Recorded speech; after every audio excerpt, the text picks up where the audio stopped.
After one night with stranger, Black Maid runs away pregnant and aware CEO recognize her by neck birthmark. 3 years ago, he knew her body in darkness. Today, he discovered her secret in the harsh light of his penthouse foyer. Have you ever encountered someone from your past at the worst possible moment? Hi viewers, kindly tell us where you're watching from and what time it is. Warm welcome to the family. Enjoy the story. Naomi's hand froze mid-polish when she heard his voice.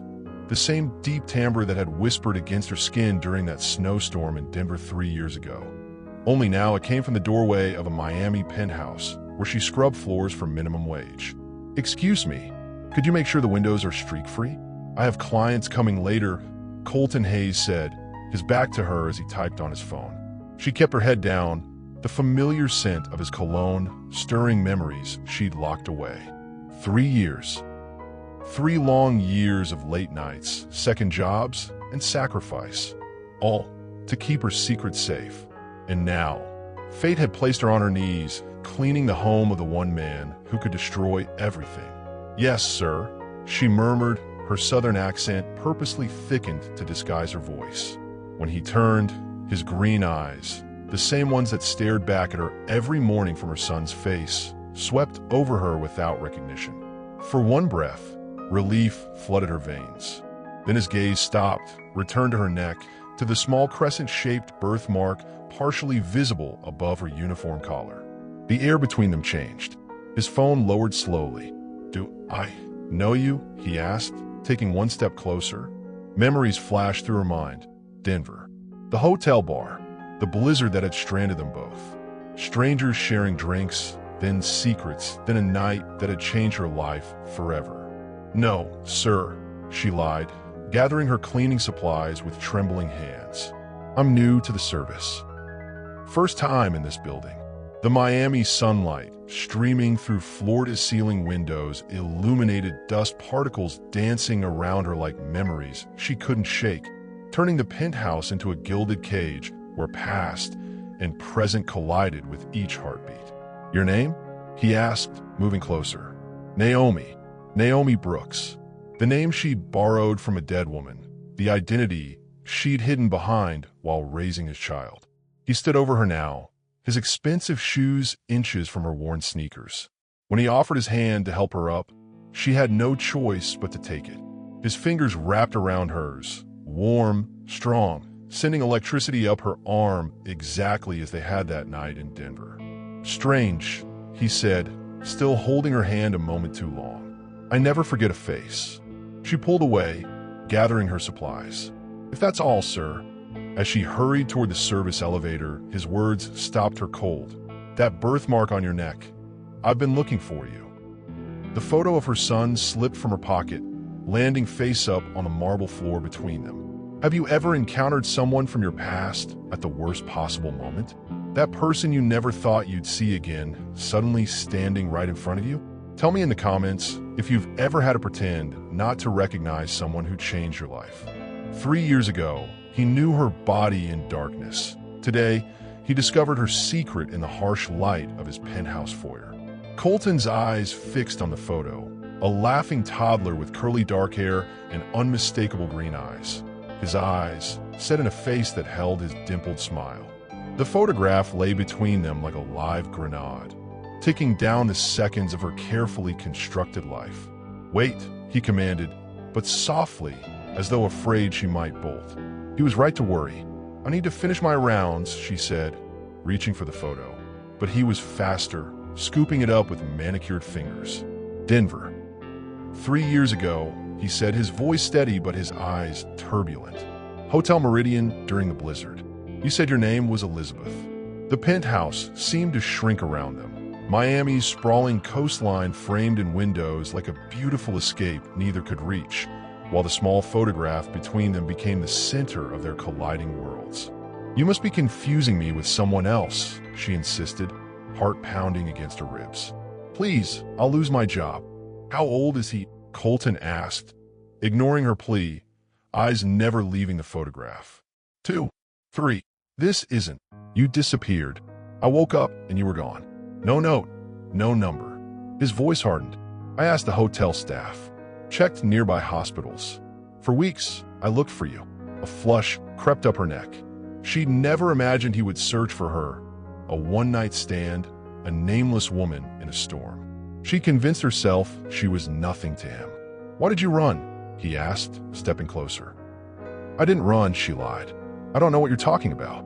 "I've spent 3 years wondering if I imagined that night," he said, voice dropping to a whisper that made her skin remember his touch.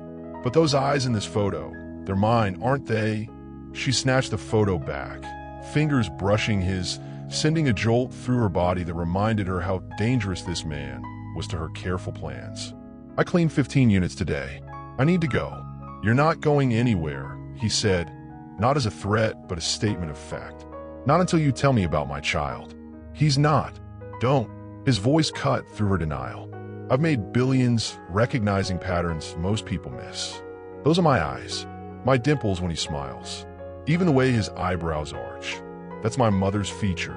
She took a backward step toward the elevator. "This is crazy. I don't even know you. But you did. Intimately. And then you vanished, taking something that belonged to both of us." When she bolted for the door, he didn't chase her. Billionaires didn't need to run. As the elevator doors closed on her terrified face, he was already on the phone. "I need everything you can find on a Naomi Brooks, currently employed by Miami Elite Cleaning Services." What he didn't know was that Naomi Brooks didn't exist until 3 years ago. What would you do if your biggest secret was suddenly exposed to the one person you needed to hide it from? Drop a comment about how you would handle this impossible situation. She had spent 3 years building walls to protect her son, but it took Colton Hayes just 3 hours to find every crack in her carefully constructed life. Naomi's hand shook as she threw clothes into a duffel bag. This wasn't the first time she'd packed to disappear, but doing it with a confused toddler watching made everything harder. "Mama, why crying?" Ethan asked, clutching his worn stuffed elephant. She wiped her eyes, forcing a smile. "We're going on an adventure, baby. Like we talked about." The emergency cash hidden in the tampon box wouldn't get them far. Atlanta maybe, or Charlotte. Somewhere she could find work, another cheap apartment, start over again before Colton Hayes discovered how thoroughly Naomi Brooks had been invented.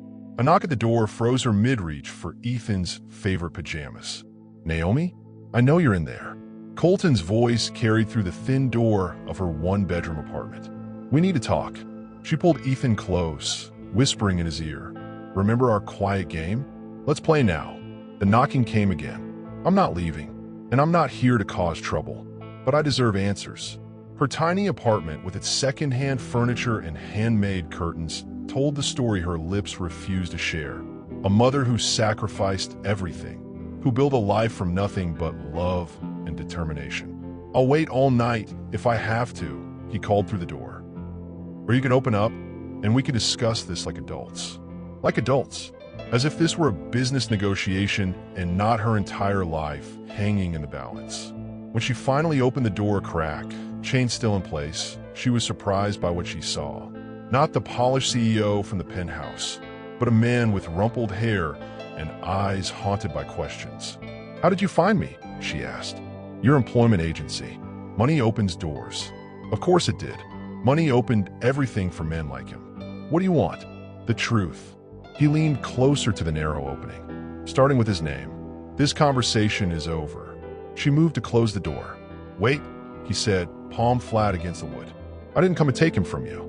I came because I needed to know why you ran." Something in his voice, a rawness she remembered from that night in Denver when he told her about growing up with cold, distant parents, made her hesitate. 5 minutes, she conceded. That's all. When she unchained the door, they stood facing each other in her cramped entryway, close enough that she could smell his cologne, the same scent that had clung to her skin the morning she'd slipped from his hotel room. "Is he mine?" Colton asked directly.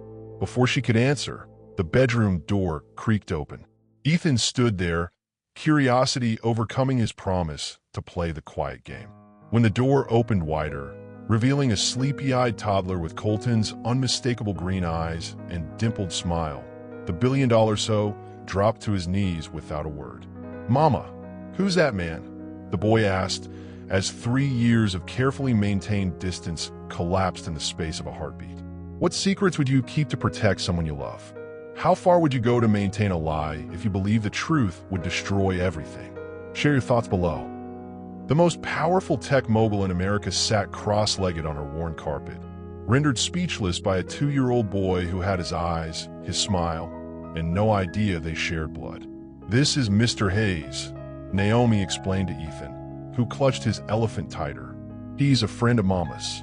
"Friend," Ethan repeated, studying Colton with unfiltered curiosity. Colton's gaze never left the boy.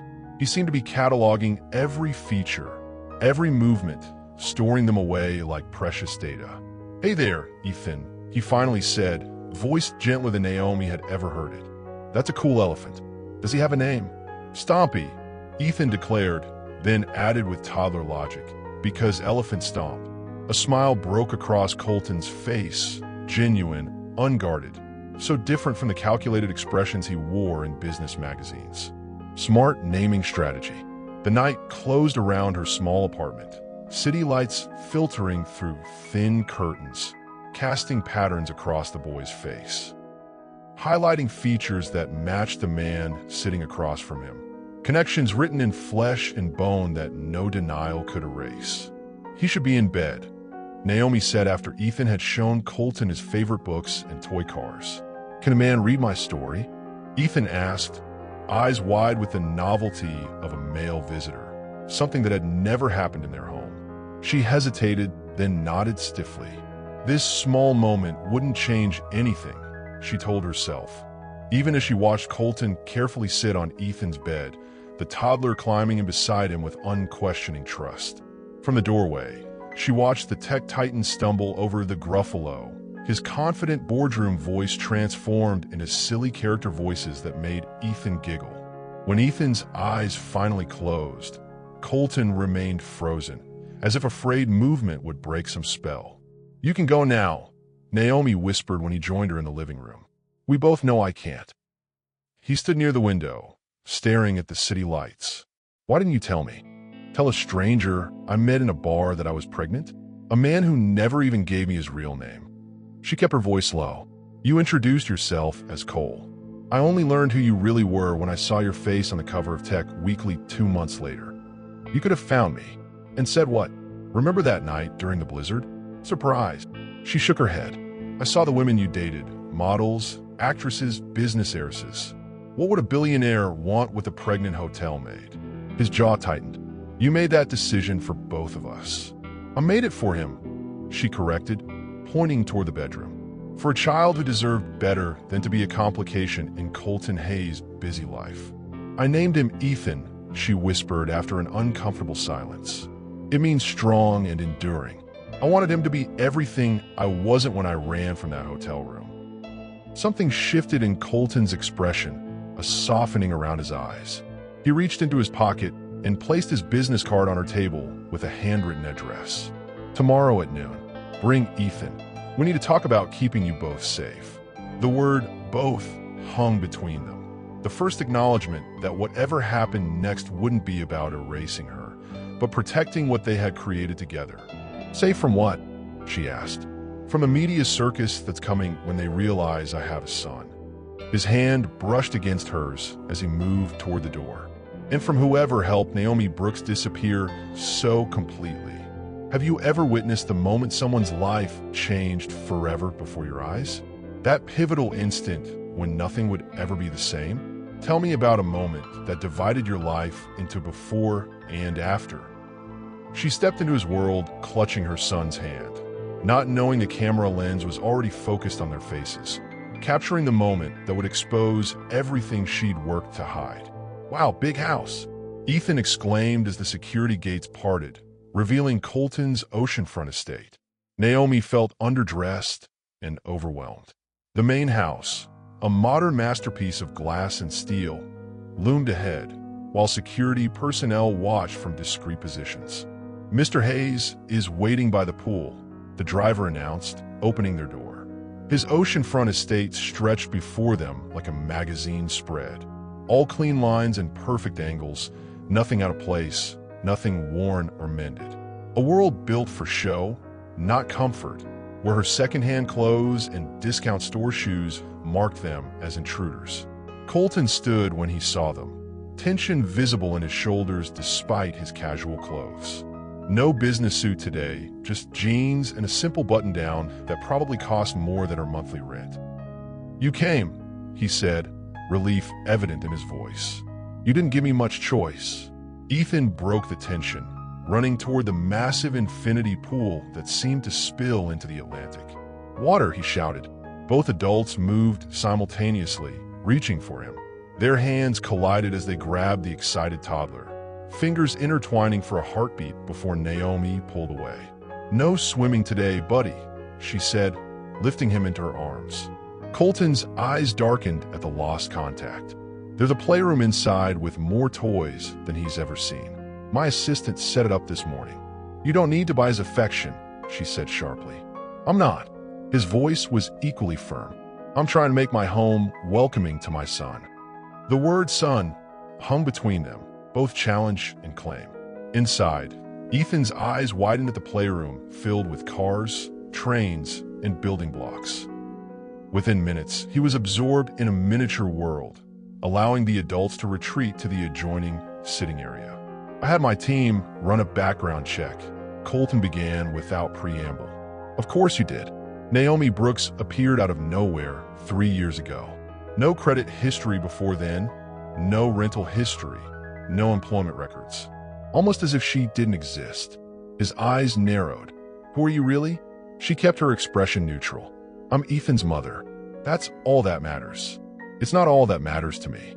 He leaned forward. "I need to know who I'm dealing with. Who my son has been living with." "Your son has been living with someone who works 3 jobs to keep him fed and housed. Someone who reads to him every night, no matter how tired she is. Someone who would do anything," her voice caught, "anything to protect him." Something in her intensity made Colton pause. Protect him from what? Or who? Before she could answer, his phone buzzed with an alert. The color drained from his face as he turned the screen toward her. Tech billionaire's secret love child splashed above a photo of them entering his gate. "We have 12 hours before this goes viral," he said. "You need to decide right now if you're running again or if we face this together." The photo showed her face clearly, Ethan's too. There would be no running this time, nowhere to hide once the story broke. "How did they?" "Telephoto lens. Probably followed me home after recognizing my car." He ran a hand through his hair. "This changes everything." "I need to take Ethan and go," she said, rising. He caught her wrist. "That's exactly what you can't do. Run now, and you'll confirm every tabloid speculation. They'll paint you as a gold digger who hid my child to extort money. I never asked you for a penny. It doesn't matter what's true. It matters what sells." His grip gentled. "My PR team can control this narrative, but only if we work together." Ethan's laughter floated from the playroom, oblivious to the storm gathering around him. "What exactly are you suggesting?" she asked. "Stay here, both of you. Let me protect you while we figure this out." The last place she wanted to be was deeper in Colton Hayes' world, but the alternatives seemed suddenly worse. "One night," she conceded. "Then we'll see. When have you felt completely out of place, like you've stepped into a world where you don't belong? Share a time when you were the fish out of water in someone else's reality." The world was about to label her a gold digger and him a deadbeat dad, unless they controlled the narrative with a story neither of them was prepared to tell. "This is James Chun, head of my PR team." Colton introduced a sharp-eyed man who'd arrived at the estate before dawn. "And these are my attorneys." Naomi stared at the 4 power-suited individuals who studied her like a problem to solve. She put Ethan down for a nap in the guest suite after a night of fitful sleep, and now faced what felt like a corporate firing squad. "We need to get ahead of this story," James said, sliding a tablet across the table. "It's already trending." The headlines made her stomach lurch. Hayes' love child scandal, billionaire baby secret, tech mogul's hidden family. The photo of her and Ethan at the gate appeared everywhere, alongside speculation about her identity. "They're calling me his mystery woman," she said quietly. "Better than what they'll call you tomorrow if we don't act," James replied.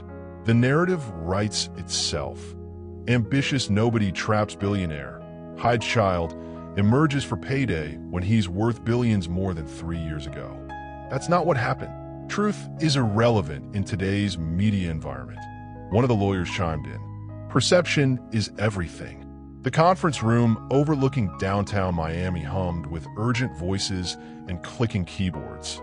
Crisis managers and publicists spinning scenarios while the actual truth sat untouched between them like a bomb nobody knew how to defuse.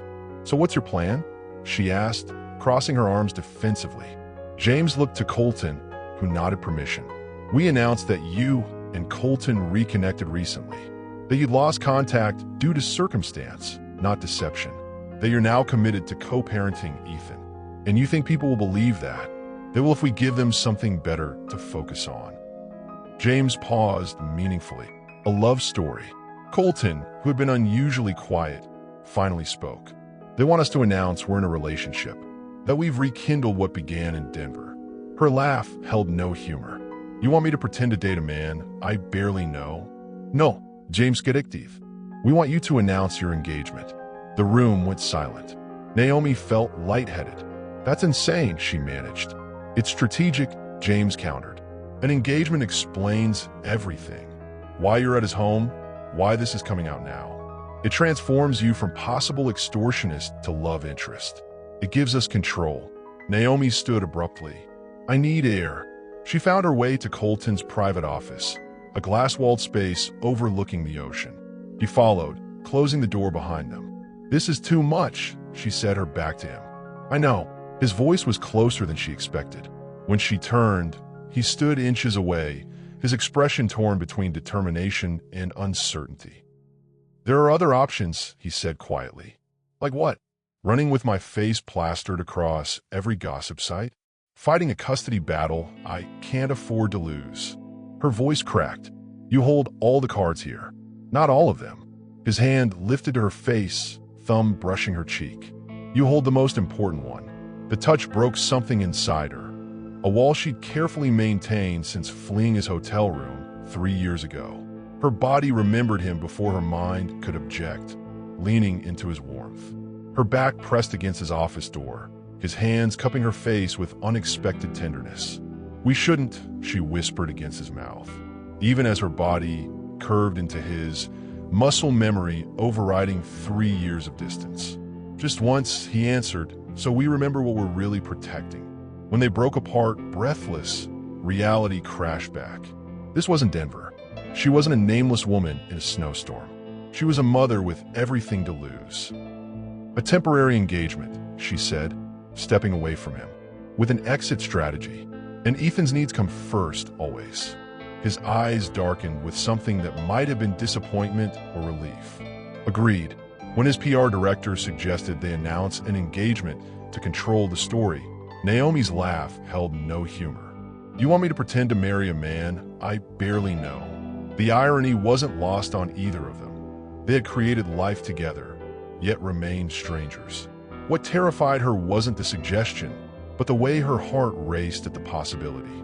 Have you ever been forced to create a version of yourself for public consumption? A narrative that wasn't quite true, but necessary for survival? Comment below about the mask we wear to protect what matters. She had spent 3 years avoiding his name, and now she was signing papers to temporarily become Mrs. Hayes, all to protect the son he had just discovered.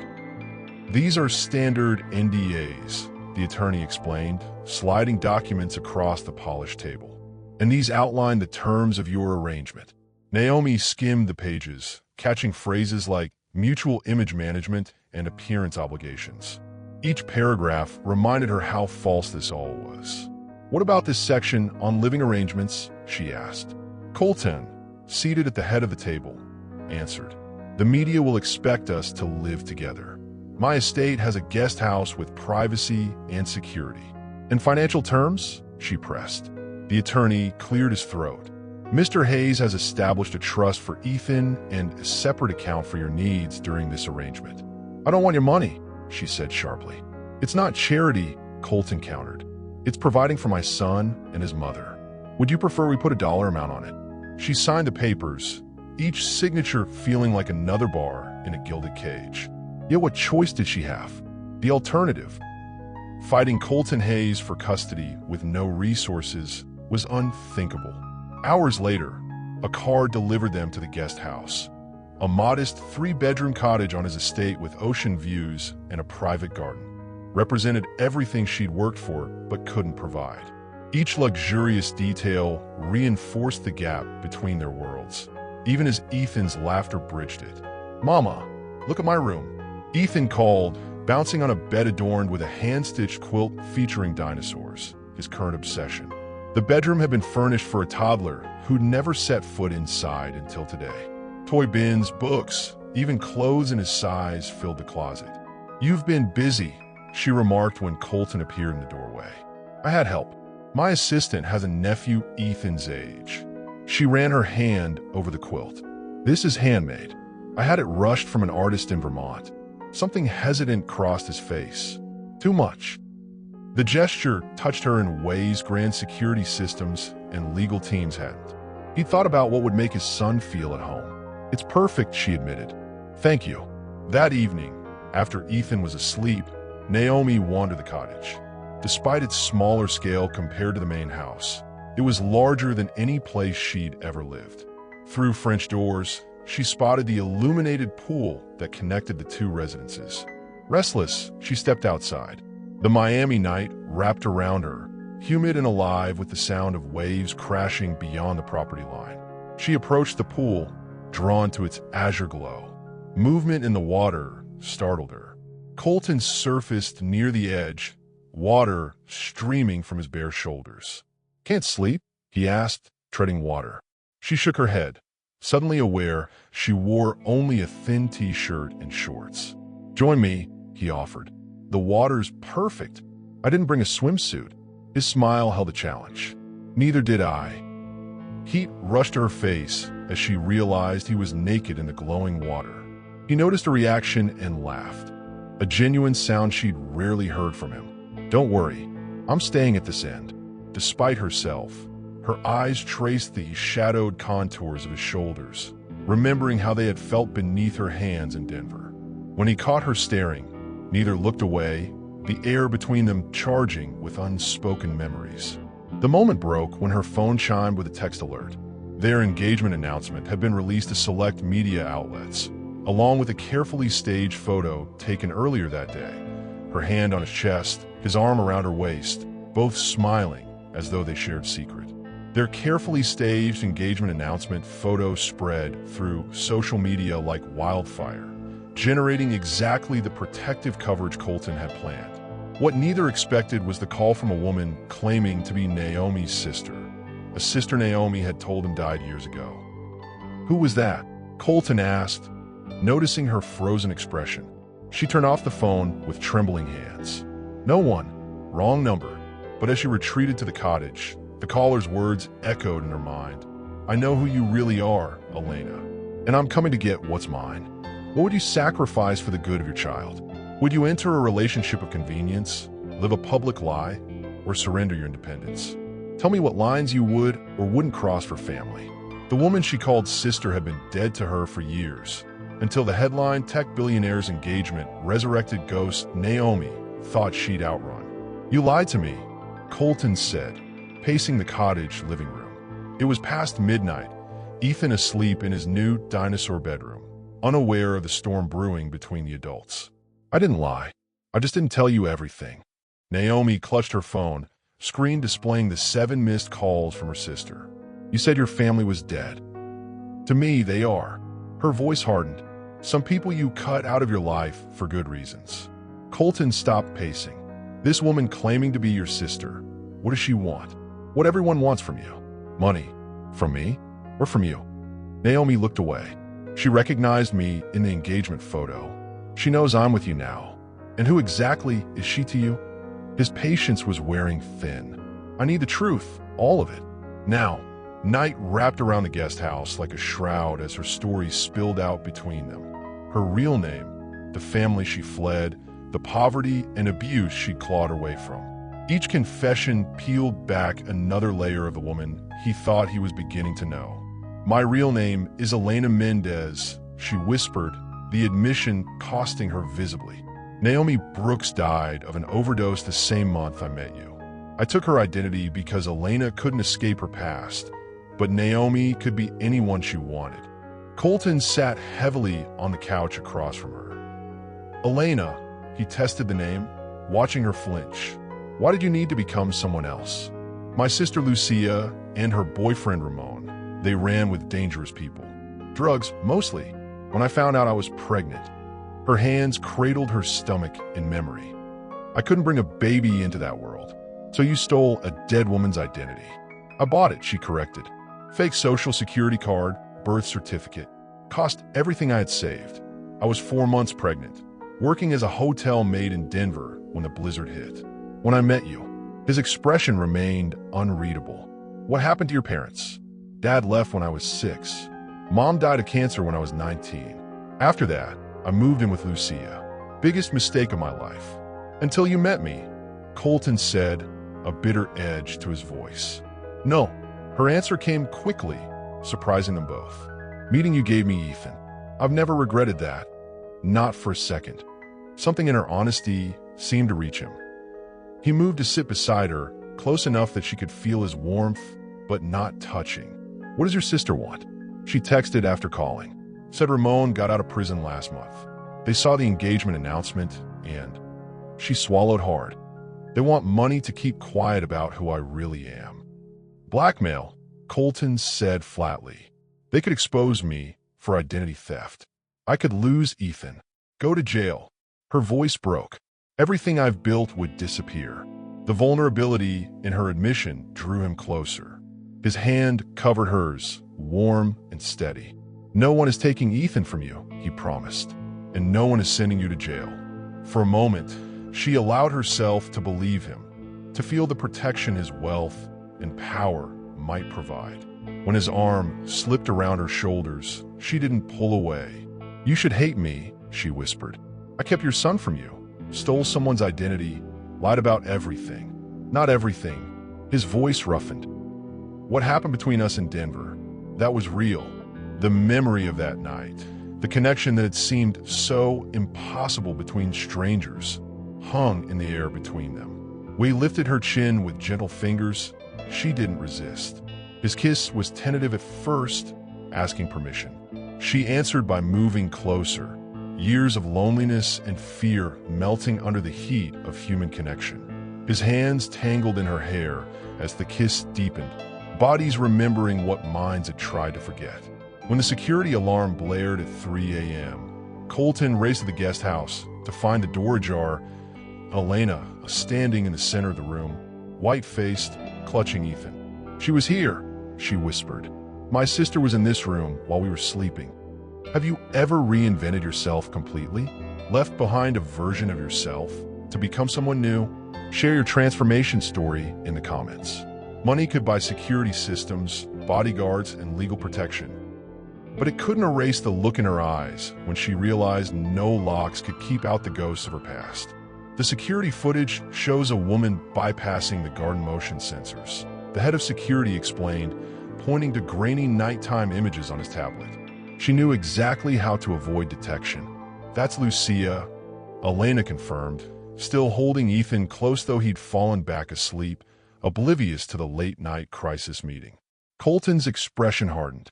How did she get past the gate? Delivery truck, the security chief explained. Hid in the back of a late grocery delivery. Drivers being questioned. I want the entire system upgraded. Double the night staff.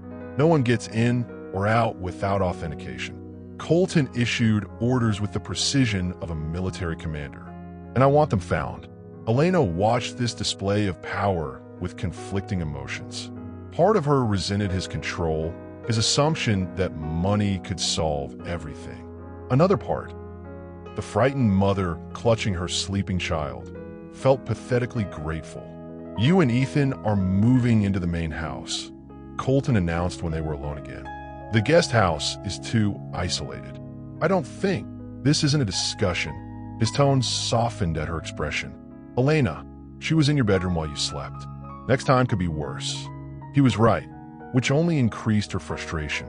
She hated being vulnerable, hated needing protection, hated the fear that had followed her for years, suddenly made visible to the man she'd tried so hard to keep at a distance. By morning, she and Ethan were installed in Colton's East Wing. The master suite swallowed her small collection of belongings like an ocean absorbing raindrops. His space, designed for a single occupant, now held 3 toothbrushes in the marble bathroom, tiny sneakers beside Italian leather shoes, a family created by circumstance rather than choice. "Look, Mama, I can see the ocean from my bed," Ethan exclaimed, pressing his face against the floor-to-ceiling windows of his new room. The adjoining door connected his space to the master suite, to Colton's domain of crisp linens and masculine furnishings. The intimacy of the arrangement wasn't lost on either adult. "We'll find them," Colton promised that evening, after Ethan was asleep in his new bedroom. "My security team is coordinating with local police. Lucia and Ramon won't get near you again." Elena stood at the window, watching waves break on the private beach below. "You don't know them like I do. Ramon doesn't give up when he wants something. Neither do I." Colton moved behind her, close enough that she felt his heat, but not quite touching. "Why are you so sure they'll come back?" "Because Ramon believes Ethan is his." The silence that followed her admission felt physical, pressing against her skin. "Is he?" Colton finally asked, voice tight. "No." She turned to face him. "Ramon was in jail when I met you. But he doesn't believe me. He thinks I got pregnant before his arrest and hid the pregnancy." Relief washed over Colton's features, followed quickly by determination. "We'll get a DNA test. Prove Ethan is mine. That won't stop him. Ramon doesn't care about the truth. He cares about control, about owning people." Her words hung between them, revealing more about her past than she'd intended. Colton's hand lifted to her face, thumb brushing her cheekbone with surprising gentleness. "He hurt you." It wasn't a question, but she nodded anyway, years of shame and fear threatening to overflow. When Colton pulled her against his chest, she didn't resist. His heartbeat under her ear grounded her, his arms creating a shelter she hadn't known she craved. Fear and adrenaline transformed into hunger as they collided against his bedroom wall, her legs wrapping around his waist as he lifted her. "I need to forget," she gasped against his mouth. "Make me forget everything but this." His answer wasn't words, but the press of his body claiming hers, driving out fear with pleasure so intense it bordered on pain. Afterward, she curled against him in the vast bed, their breathing synchronized in the darkness. His fingers traced idle patterns on her bare shoulder, neither speaking the questions that hung between them. What was this? Where were they headed? How much was reaction to danger? How much genuine connection? The peace shattered with the buzz of Colton's phone. He reached for it, body tensing as he read the screen. "What is it?" she asked. His face was grim in the blue glow. "My PR team forwarded tomorrow's headline from the Miami Herald." The morning headlines hit like a tsunami. Tech CEOs FINC. Identity thief with criminal past. As Elena's phone exploded with calls, Colton's legal team delivered worse news. Her sister had filed for emergency custody of Ethan, claiming Elena was an unfit mother living under a stolen identity. When have you found yourself depending on someone you never expected to need? How did it feel to surrender your independence, even temporarily? Share your experience with unexpected dependence. She had spent 3 years protecting her son from the world, but now 12 strangers in a courtroom would decide if she deserved to remain his mother. Remember, answer only what's asked. No volunteering information.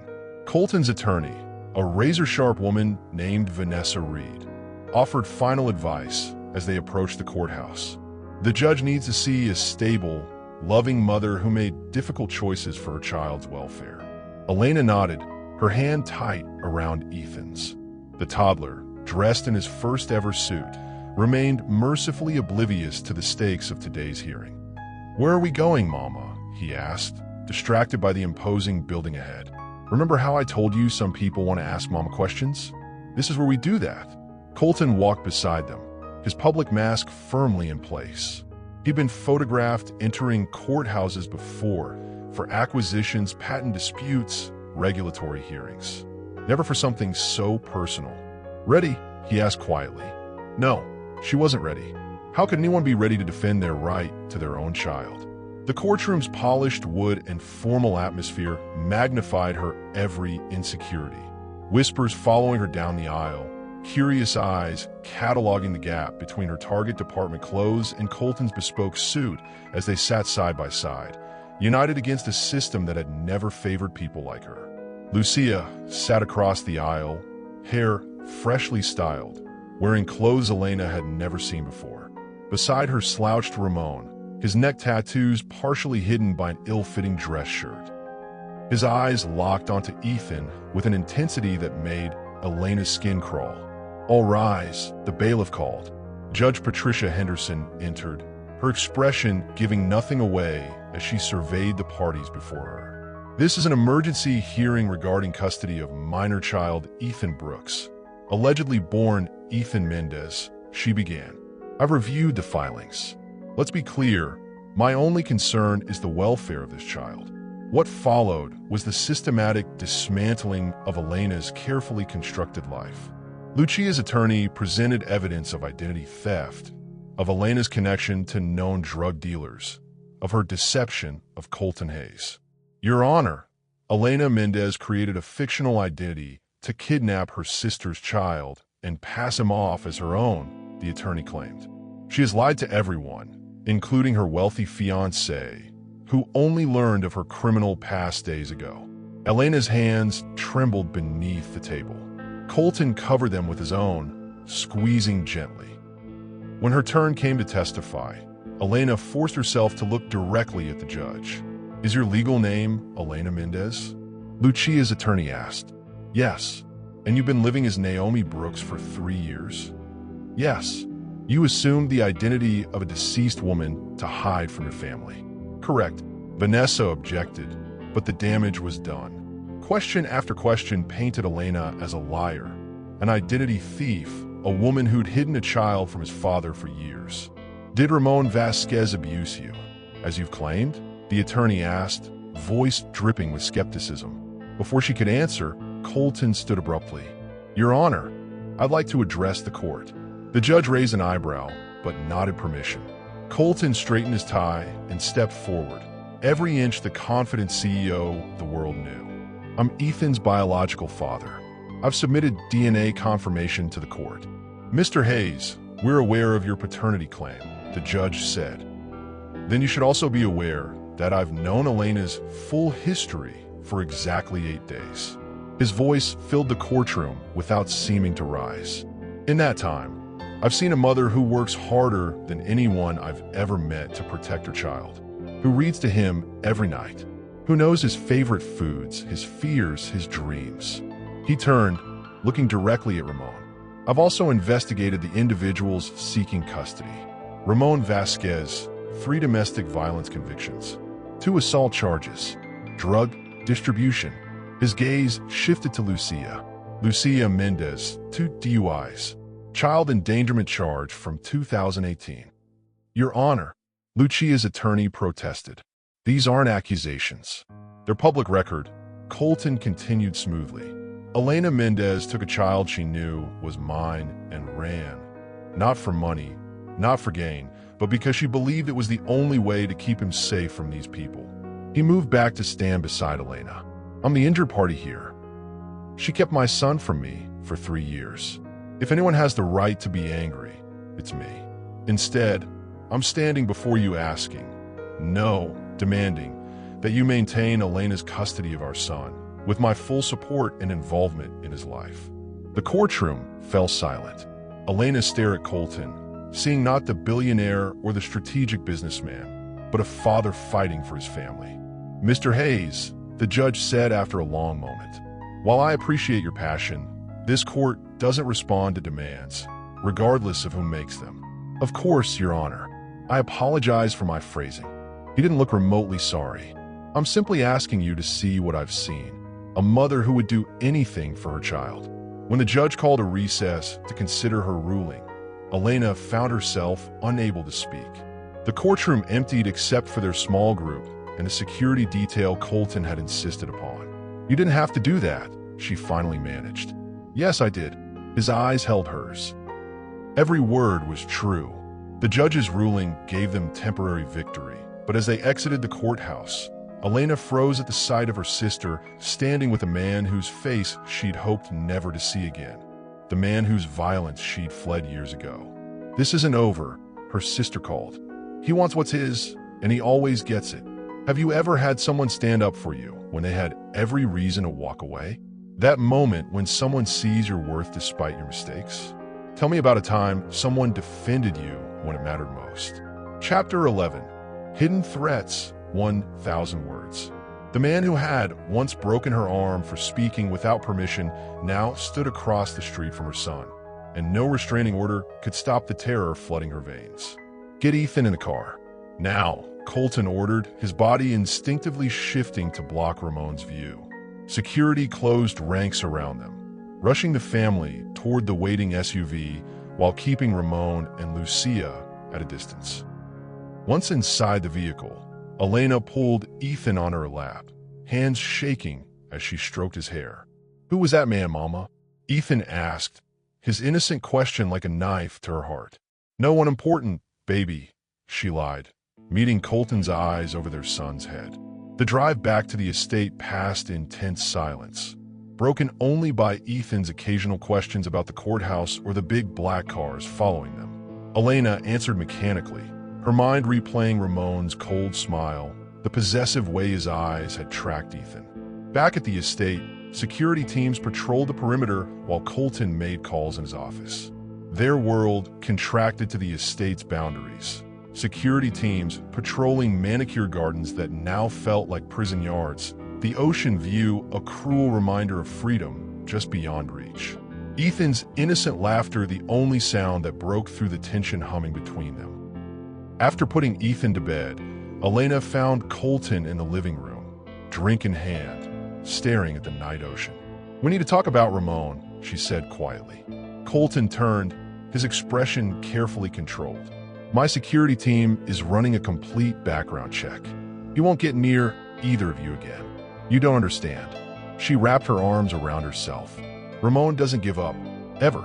Neither do I." He set down his glass. "Tell me everything about him. Not what the court records show, what you know." Elena sank onto the couch, the weight of memories pressing down on her. "I met Lucia when I was 16. She was dating Ramon even then. He seemed charming at first, protective, generous. By the time I saw who he really was, Lucia was already trapped. Trapped how?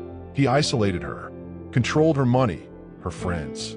When she tried to leave the first time, he put her in the hospital." Her voice dropped, said it was a warning. Colton's jaw tightened. "And you?" "After my mom died, I had nowhere else to go. I moved in with them. Ramon made it clear from the start that the apartment had rules." Her fingers unconsciously traced the faint scar along her collarbone. Questions meant broken fingers. Talking back meant worse. "Did you go to the police?" A bitter laugh escaped her. "Ramon owned half the cops in our district. The few who weren't on his payroll wouldn't risk crossing him for some nobody like me. So you ran?" "Not soon enough." Her eyes closed, memories flooding back. "He started looking at me differently, making comments, touching me when Lucia wasn't around. I knew what would happen if I stayed." Colton crossed the room, kneeling before her. "Elena, look at me." When she did, his eyes burned with a cold fury she'd never seen before. "He will never touch you or Ethan. I promise you that." The certainty in his voice almost made her believe him. That night, the nightmares returned. Ramon's hands around her throat, his voice promising what he'd do when he caught her.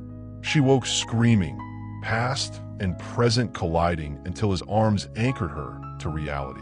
"I'm here," he whispered against her hair. "You're safe."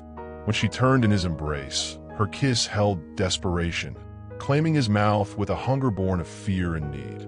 "Make me feel something else," she begged. "Anything but this."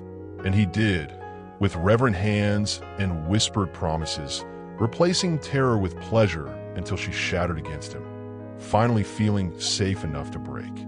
Morning brought a fragile peace. They moved around each other with new awareness, the night's intimacy changing something fundamental between them. Over breakfast, Ethan chatted about the playground Colton had promised to show him, unaware of the security teams positioned throughout the property. The doorbell's chime broke their domestic bubble. Colton's head of security entered, his expression grave. "Sir, there's someone at the gate claiming to be Ms. Mendez's sister. She says it's urgent, that she came alone." Elena froze, coffee cup halfway to her lips. "Lucia came alone? That's not possible. We've scanned the area. No sign of Vasquez or any other individuals." Colton studied Elena's face. "Your call. Part of her wanted to send Lucia away. Another part, the part that remembered braiding her little sister's hair, teaching her to ride a bike, hesitated. I'll see her. In the security office, not the house." Lucia looked smaller somehow, her designer courtroom outfit replaced by worn jeans and a faded t-shirt. A bruise darkened her left cheekbone. "He did that, didn't he?" Elena asked when they were alone in the monitored room. Lucia nodded, eyes downcast. "After you won in court, said I didn't try hard enough. Why are you here, Lucia?" "To warn you." Her sister's voice dropped to a whisper. "Ramon's not after custody. He never wanted a kid. He wants money, big money. He thinks your rich boyfriend will pay anything to make this go away. And if he doesn't," Lucia's eyes filled with tears, "then Ramon says he'll take what's worth more than money." "Itan, Lena regretted. I am sorry, Lena. I never should have told him about the baby. She touched her bruised face. "I needed him to focus on something besides me for a while." The private investigator's report landed on Colton's desk with a sickening thud. "Your sister isn't after custody," he told Elena, face grim. "She's being paid to help him find you. And according to these bank records, someone transferred $500,000 to her account the day our engagement hit the news." How do you find strength when your past comes back to haunt you? Have you ever had to face something or someone you thought you'd escaped? Share your courage story below. Money left footprints, and the path leading to Elena's sister wound through shell companies and offshore accounts. Straight back to Colton's chief competitor, Alexander Kent, Colton said, pointing to the name highlighted on the document before them.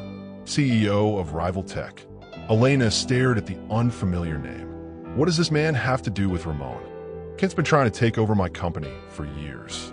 His latest attempt was blocked last month when my new security software beat his to market.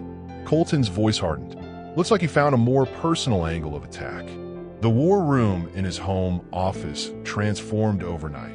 Computer screens displaying financial trails and connection maps. Security feeds monitoring every approach to the property. Their personal crisis had evolved into something more complex. A corporate chess game with Ethan as the ultimate pawn. So this Kent person is paying Ramon to distract you with custody battles. The concept seemed absurd to Elena, whose world had always been defined by immediate, physical threats rather than corporate espionage. It's more strategic than that. Colton pulled up another document. Kent knows a public scandal could tank my company's stock, creating the perfect opportunity for a hostile takeover. If I'm fighting personal battles, I can't focus on protecting my business. And Ramon gets paid regardless of whether he actually gets Ethan. The pieces clicked into place in Elena's mind. That's why I didn't care about the DNA test. Exactly. His goal was never custody, it was chaos. Colton ran a hand through his hair, a rare display of frustration. Kent's using your past to orchestrate a two-pronged attack on both my personal and professional life. Elena felt a cold weight settle in her stomach. Ramon was dangerous enough on his own. Backed by a billionaire with resources to match Colton's, he became something else entirely. "What do we do?" she asked quietly. "We fight back." Colton's expression shifted to the calculated focus she imagined he wore in boardroom battles. "I've already had my team gather evidence of Kent's involvement. If we can prove he's orchestrating this, we can file harassment charges, get restraining orders against Ramon that actually have teeth." "And Lucia?" Elena couldn't keep the concern from her voice despite her sister's betrayal. "The money trail gives us leverage. She took payments to participate in corporate espionage. That's serious jail time.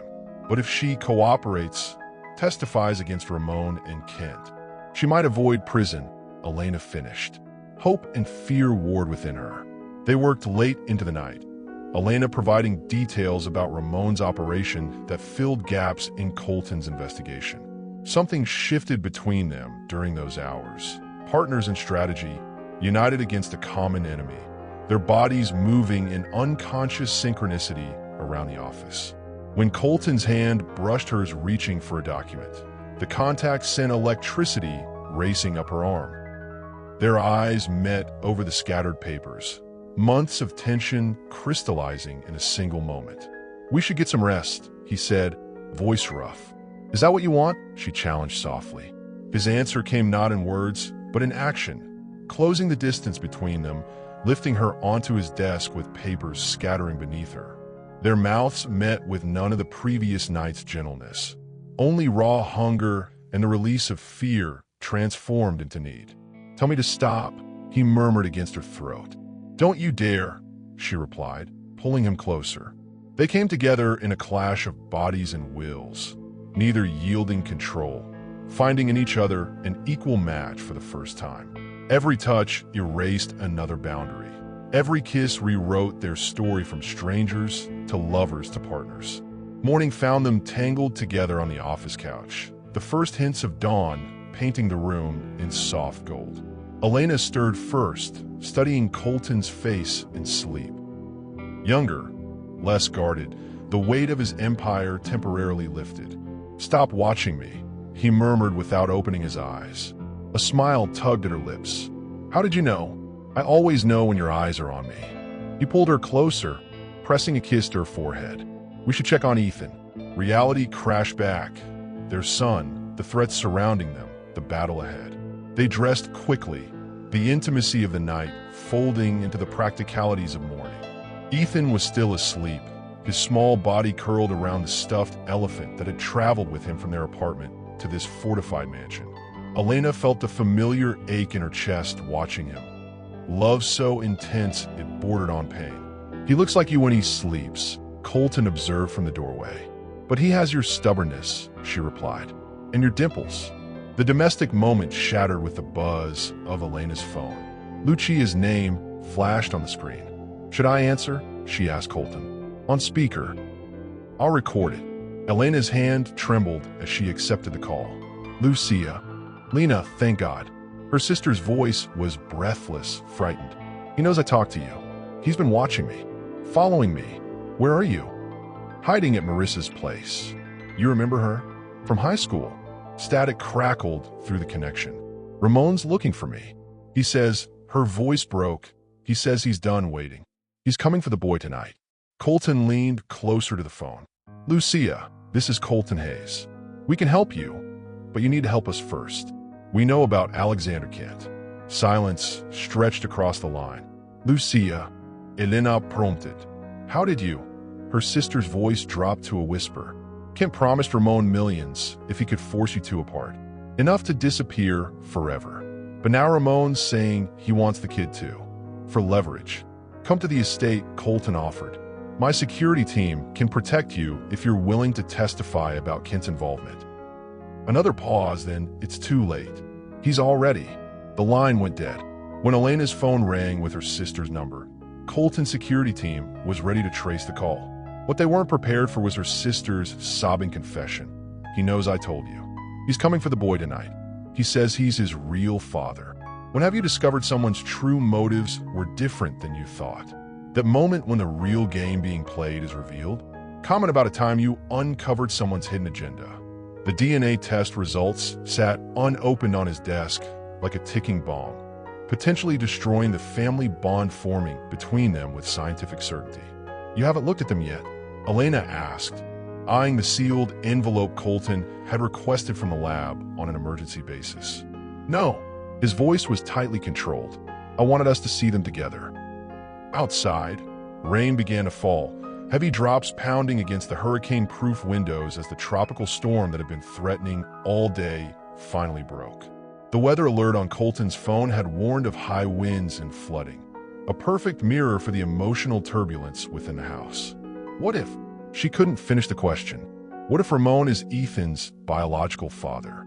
Colton completed it for her, the words hanging between them in the office's charged air. Elena nodded, throat too tight for words. Then nothing changes, he said firmly. Legally, emotionally, practically, nothing changes. I'm still Ethan's father in every way that matters. She wanted to believe him, but doubt crept in like the storm's chill. Would he truly want another man's child? Would his feelings change if science declared Ethan wasn't his blood? How can you be so sure? She finally asked. Colton's fingers drummed once on the desk, betraying his own tension.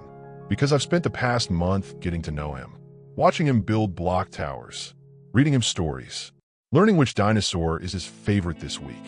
His eyes met hers. DNA doesn't create that connection. Time does.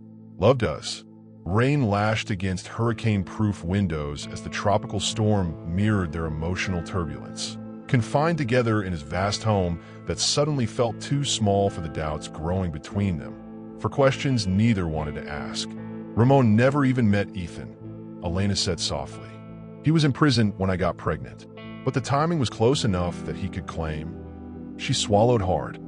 He said things before I ran. About what he'd do when he got out. About marking his territory.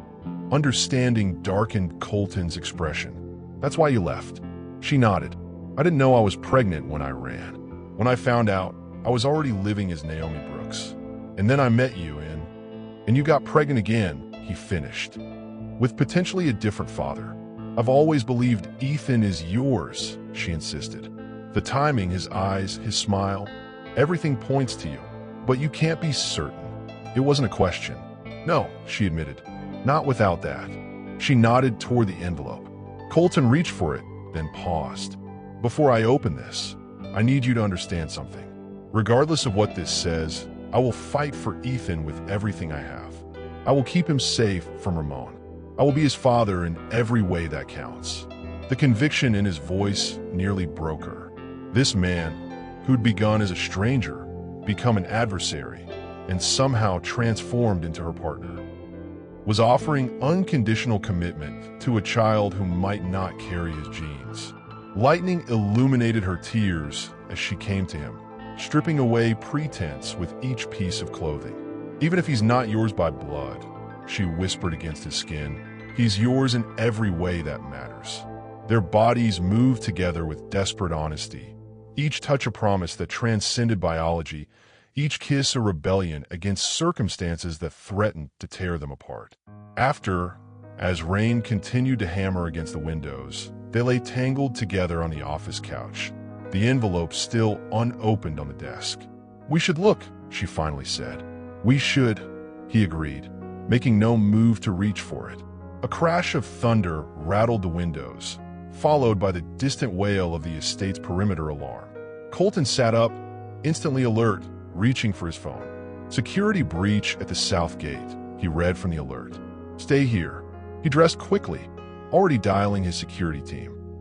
Elena pulled on her clothes with shaking hands, fear crystallizing in her chest. Where's Ethan? She asked, suddenly frantic. Asleep in his room, 2 guards outside his door.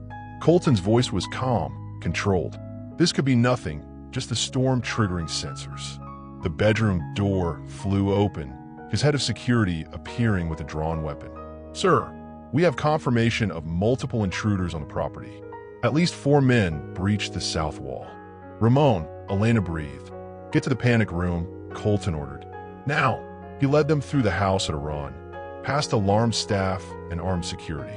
The panic room, hidden behind a bookcase in his office, was a fortified space with its own air supply, communication system, and monitoring equipment.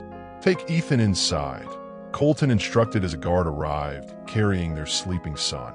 Elena clutched Ethan to her chest, the boy stirring but not fully waking. You're coming too, right? Colton's hesitation was answer enough. No, she protested. You can't go out there. I need to coordinate with security. Make sure they don't get near the house. He cupped her face. Elena, please. Take Ethan and go inside. Not without you.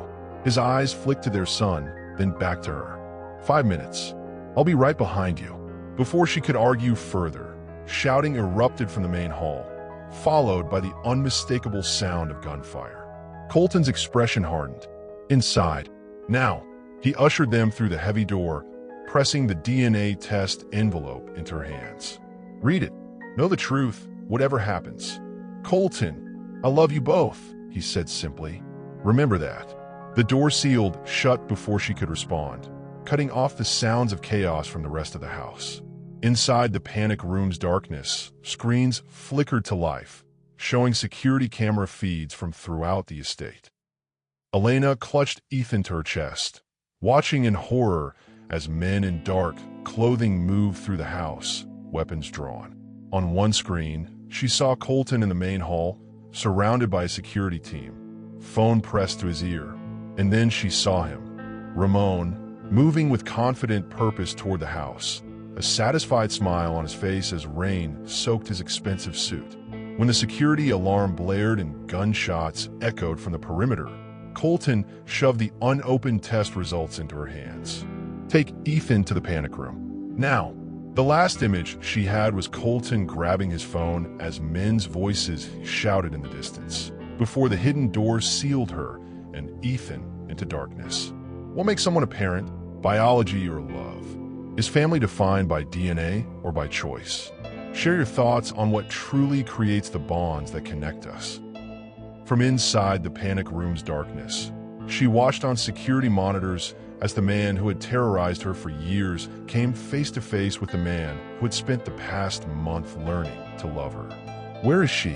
Ramon's voice crackled through the panic room speakers as cameras captured him entering the main hall, flanked by two armed men. Colton stood his ground, security personnel positioned behind him. His posture betrayed nothing. No fear, no tension, just the cool confidence of a man accustomed to high-stakes negotiations. Mr. Vasquez, trespassing is a serious offense. Colton's voice remained steady. The police are already on their way. Ramon laughed, the sound chilling Elena, even through the speakers. Police won't get through this storm for hours.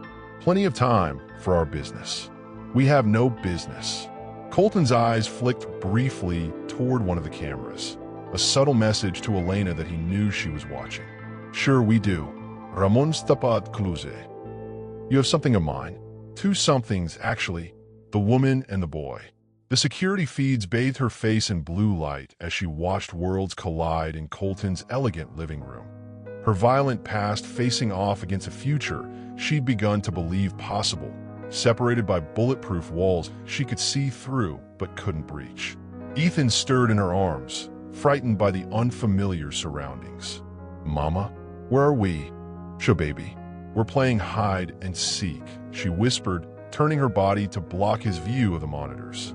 We need to be very quiet. On screen, the confrontation continued. Elena doesn't belong to anyone, Colton said, voice hardening. And Ethan is my son. Ramon pulled a gun from his waistband, pointing it casually at Colton. See, that's where you're wrong. DNA don't lie. And once we confirm what I already know, I'll have full custody. Unless what? Unless you make this problem go away. Ramon's sumila widanat. My associate, mister. Kent suggested a fair price. 20 million should cover my pain and suffering. Elena gasped. $20 million. Ramon's greed had always been predictable, but the scale had grown with his ambition. Colton didn't flinch at the number. So this was never about the boy. Oh, I'll take him too. Insurance policy. Ramon gestured with the gun. You can keep Elena. She's damaged goods anyway. Elena's hands trembled with rage and fear. How had she ever been afraid of this man? His cruelty seemed smaller now, pettier, viewed through the lens of a life she'd built beyond his reach. You can take everything I have, Colton told the intruder, voice steady despite the gun aimed at his chest. But that boy is my son in every way that matters, and she is the woman I love. There is no price you can name that would make me betray them. The words stopped her breath. Even facing a weapon, Colton hadn't hesitated to claim them both. The envelope still clutched in her hand suddenly felt heavier. The truth was right there, whether Ethan shared Colton's blood or Ramon's. All she had to do was open it. Her fingers tore at the seal, pulling out the single sheet of paper inside. The medical terminology blurred before her eyes until she found the conclusion at the bottom. 99.98% probability of paternity match with Colton Hayes. Relief flooded through her like a physical wave. Ethan was Colton's son, truly, biologically his. The knowledge gave her a sudden, fierce courage. The panic room had a communication system. She could speak to the main hall with the press of a button. She could end this now, but the risk. On screen, Ramon was growing agitated, waving the gun between Colton and his security team. Clock's ticking, rich man. 20 million, or I take the kid and still sue you for every penny I can get. Elena made her decision. Pressing the emergency override code Colton had shown her into the keypad, she disengaged the panic room lock. Stay here, baby, she told Ethan, settling him on the small cot in the corner. Mama will be right back. Promise. His small voice nearly broke her resolve. Promise. She kissed his forehead. Stay quiet like a mouse, okay? The hallway outside the panic room was clear. Elena moved silently toward the main hall, the DNA results clutched in her hand like a weapon. She heard Ramon before she saw him, his voice growing more threatening with each demand. When she stepped into the hall, all eyes turned to her. Elena, Colton's voice held warning and fear. Get back to the panic room. Ramon's face split into a predatory smile. There she is, my little runaway. When Elena emerged from the panic room, against protocol, against Colton's explicit instructions, the test results clutched in one hand and a security code in the other. She faced her abuser with 3 years of accumulated strength. He is Colton's son, she said, voice steady as she held up the papers. And I'm no longer afraid of you. Ramon's expression flickered between disbelief and rage. You're lying. See for yourself. She held out the paper. DNA doesn't lie, remember? As Ramon reached for the results, distracted, Colton moved, a subtle hand signal to his security team that set everything in motion. In seconds, Ramon found himself disarmed and restrained, his hired men similarly subdued. You set me up, Ramon snarled, struggling against the guards. No. Elena stepped closer, looking him in the eye for the first time without fear. You did this to yourself. You always do. Flashing lights appeared on the security monitors as police vehicles finally broke through the storm, sirens muted by the continuing rain. Perfect timing, Colton noted with grim satisfaction. I'm sure they'll be interested in the evidence we've gathered about your arrangement with Alexander Kent. Corporate espionage carries significant prison time. Ramon's face contorted with rage. This isn't over. Kent has lawyers. So do I. Colton interrupted coolly. More of them. Better ones. As police officers enter the house, Elena turned to Colton, suddenly remembering the child waiting in the panic room. Ethan, go to him, Colton urged. I'll handle this. She ran back to the panic room, finding Ethan exactly where she'd left him, eyes wide with confusion and fear. Is the game over, Mama? He asked as she gathered him into her arms. Yes, baby. She held him tight, feeling his small heart beating against hers. The game is over. We won. Well, have you realized someone was willing to sacrifice everything for you? That moment when love proves itself through action, not just words. Tell me about a time someone proved their love was real. 3 years ago, a blizzard forced 2 strangers together for one night. Today, standing in the wreckage of what had nearly been lost, they chose each other with clear eyes and open hearts. Dawn broke over Miami, the storm's aftermath evident in scattered palm fronds and flooded streets. But on Colton's estate, the damage was of a different kind. Broken windows, toppled furniture, the lingering tension of violence narrowly contained. Elena stood on the balcony watching cleanup crews begin their work. Ethan still asleep inside after the exhaustion of their frightening night. She felt oddly calm, as though the storm had washed away years of fear along with the landscape. You should be resting, Colton said, joining her with 2 steaming coffee mugs. So should you. She accepted the coffee gratefully. Have the police gone? Just left. Ramon and his men are in custody. My legal team is already in touch with prosecutors about Kent's involvement. He leaned against the railing beside her. Lucia turned herself in this morning. She's cooperating fully. Will she go to prison? Probably not.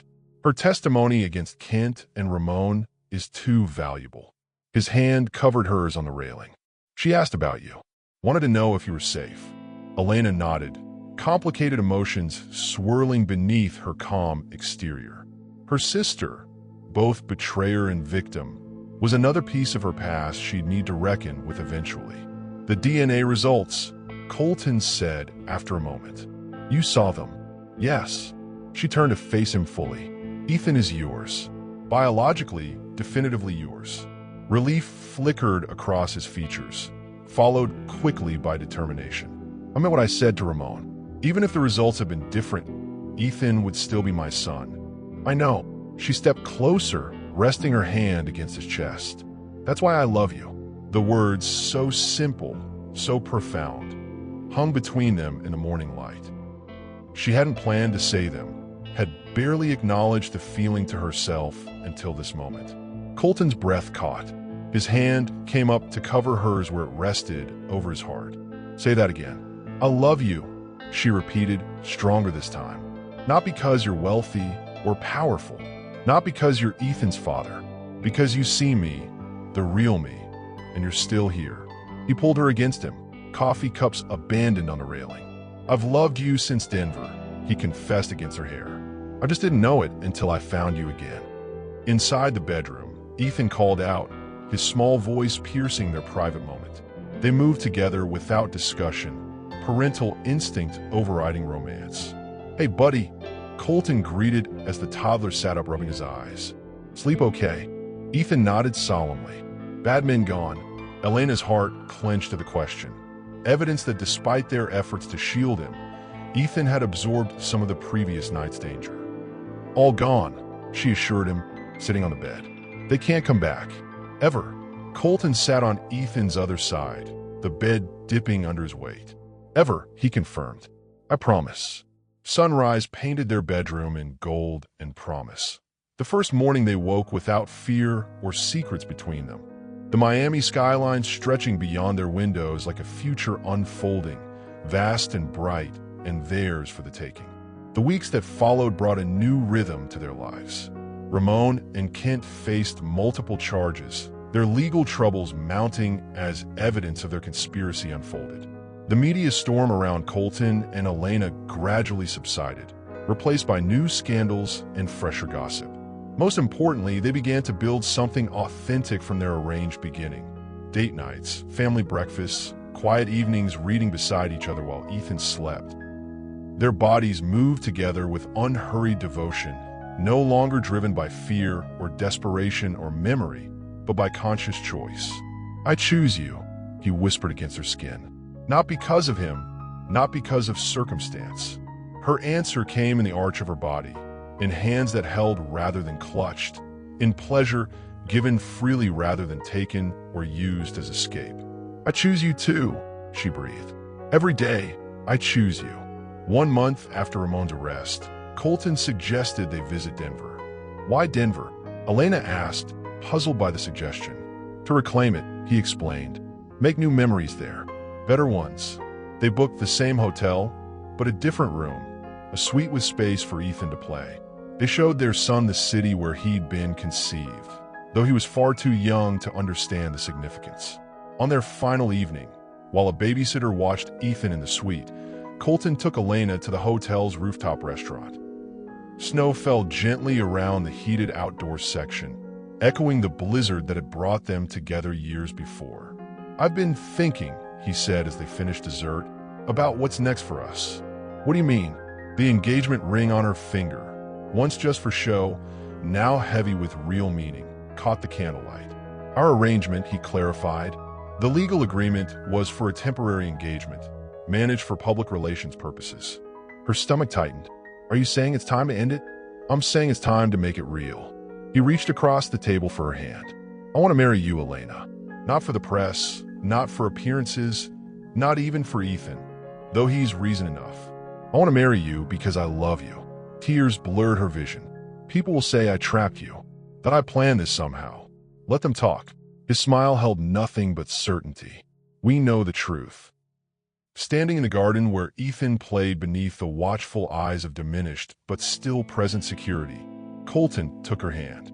Elena Mendez, he said, her real name now a treasure rather than a burden. Will you marry me? Not for headlines or protection or legal status, but because I want to build a life with you. They married in spring, a small ceremony on the beach behind their home. Lucia attended, tentatively rebuilding her relationship with the sister she'd betrayed. Ethan served as ring bearer, stumbling adorably down the sand aisle to deliver the bands that would symbolize their chosen commitment. The justice of the peace pronounced them husband and wife as waves crashed rhythmically behind them. Nature's reminder that some forces, like the one that had drawn them together, couldn't be controlled or denied, only embraced. What happens now? Elena asked that night as they stood on their balcony, the celebration winding down below. Colton wrapped his arms around her from behind, resting his chin on her shoulder. Whatever we want, that's the point of freedom. We get to choose our path. She leaned back against him, watching the moonlight play across the ocean. I was thinking about finishing my degree, the one I abandoned when I ran. I think that's a wonderful idea. His lips brushed her neck. Anything else? Maybe his sister or brother for Ethan, she suggested, turning in his embrace. When we plan this time, his smile lit his entire face. I'd like that, very much. As guests departed and staff cleared away the last traces of their wedding celebration, Elena found herself alone with her new husband on the same beach where they'd exchanged vows. No photographers, no security teams, no past or future pressing in. Just two people who had found each other against impossible odds. We did it, she said, half disbelieving. We actually made it here. Did you doubt we would? He twined his fingers with hers, wedding bands touching. Every day, she admitted with a laugh. Until I didn't anymore. He pulled her close, both of them silhouetted against the moonlit ocean. That's the thing about love, he murmured against her lips. It doesn't erase the doubts. It just makes them worth overcoming. What would you do if life gave you a second chance at love? If circumstances brought you back to someone who might have been the one who got away? Comment below with your thoughts on fate, choice, and the courage to try again. If this story touched your heart, hit that like button. Subscribe for more stories about second chances, unexpected connections, and the families we build through choice rather than chance. Tell me in the comments which part of Elena and Colton's journey resonated most with you. And remember, sometimes the most profound connections begin with a single night, but they're built day by day, choice by choice, into something that lasts forever.